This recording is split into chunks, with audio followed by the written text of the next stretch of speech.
So I sit back and I look at a lot of these like podcasts, panels and, conversations that go up on YouTube. And as you know, I'm also a content creator and I run my panels as well. And, the funny thing about a lot of these dudes this day and age in the manhood of today is so just nuanced and so idiotic that these men feel as if they have this whole entire great ableism to talk on things that they're not experienced in, and also trying to give off this impression that regardless of whatever it is that goes down in the situation, their word is bond. Now, the thing about it is, I don't know who they're marketing to. I don't know who they're talking to. I don't know who their audience is, because they try to say, and sometimes they try to say that their message is main towards the younger adults, such as Gen Z primarily, and probably Generation Alpha. But Generation Alpha is too young. So it's primarily Generation Z. Now, of course, we all are consumers in our own right, me such as you. And the thing about it is, my whole point of making this video is that how much I cannot stand a lot of these quote unquote red pill podcasters and these dumb idiotic dudes that come online and say all this bullshit about being in a relationship, and their only claim to fame and their whole entire marketing ploy is to get dumbass bimbos who has an OnlyFans account so they can sit there and look pretty and be demeaned by the fellow men that's on these podcasts. I mean, it's complete nonsense. And then a lot of people get into these crazy ass conversations like it's the gender war this and the gender war that. Look, everything is plain and simple. Like I said all together, all before. You look for someone who's your type. If you can deal with that person, deal with them. If you can't, you can't. There's no reason to try to hold on to relationships or hold on to friendships, whatever have you, if it's clearly not working. Now, these dudes that sit up there and tell you all these different things on here about how women need to be accountable and women need to do this and women need to do that. But the problem with a lot of these podcasts is that a lot of these men don't want to be honest enough to understand that they are involved in the bullshit too. And that when it comes to men's behavior, especially in these societies, it should not be swept under the rug. It should be talked about. It should be announced. All these different things should be let out on these type of podcasts, but they never want to talk about it. It seems as if it's always going to be women's accountability, but no men's accountability. And, here at the channel, I'm all about that. We're going to sit up there and talk about there needs to be a better future, as much as there might be or might not be, and should be accountability on both sides, regardless. But hearing these dudes speak, hearing these dudes make their whole entire ploy and say the things that they're saying is complete nonsense and rubbish. What do I mean? I'm going to be sharing a video with you about my thought process about something that went viral on World Star Hip Hop, of course. Lately, one of these fellow dudes that got like blue hair that think he can speak for men, especially when he's a bisexual man.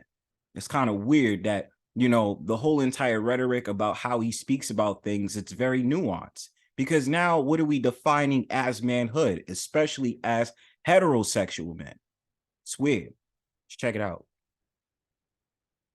If there's someone that's very, very young and goes into a marriage and has kids when they're like 18, 19, 20, a year into the relationship, it gets really, really abusive. Even though it might be rare from what you guys think. It is.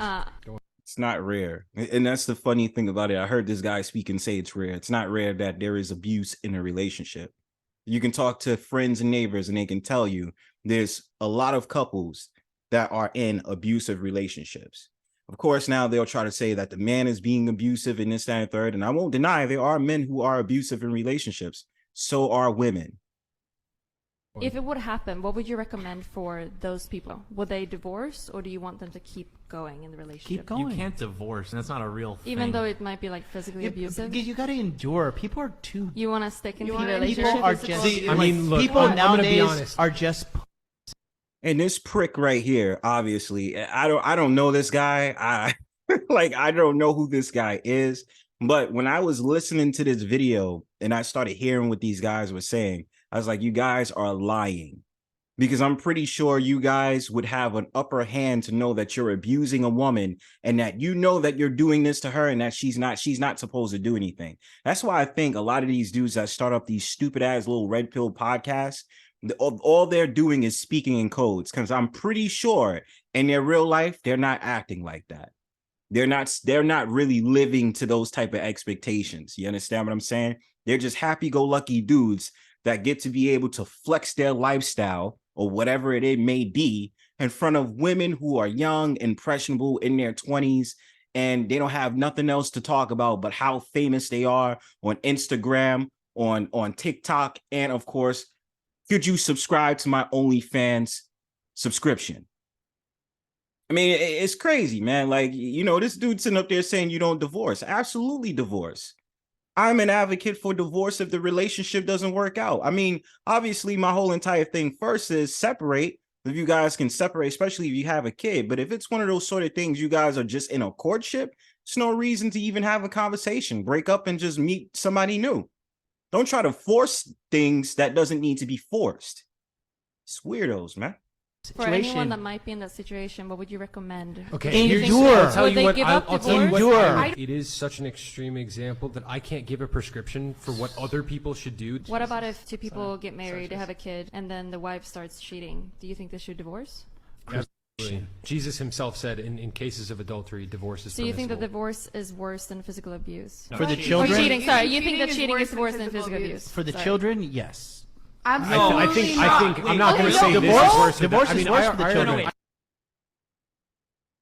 These guys are complete idiots. I mean, like I said, man, I just wanted to make a quick commentary on this. And then, it's always the same thing. What do you bring to the table? What does she bring to the table? What does he bring to the table? All these different things that go out here about divorce, courtship, and stuff like that.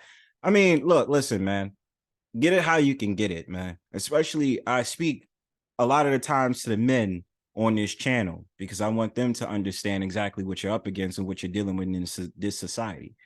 The whole entire marketing employees, when you see things like Sneeko or you see Andrew Tate or you see the whatever podcast, I mean, it's just crazy to me, man. You know what I'm saying? But just wanted to make my little commentary on that. Give your thoughts in the comment section. Remember to like, share, subscribe. Peace.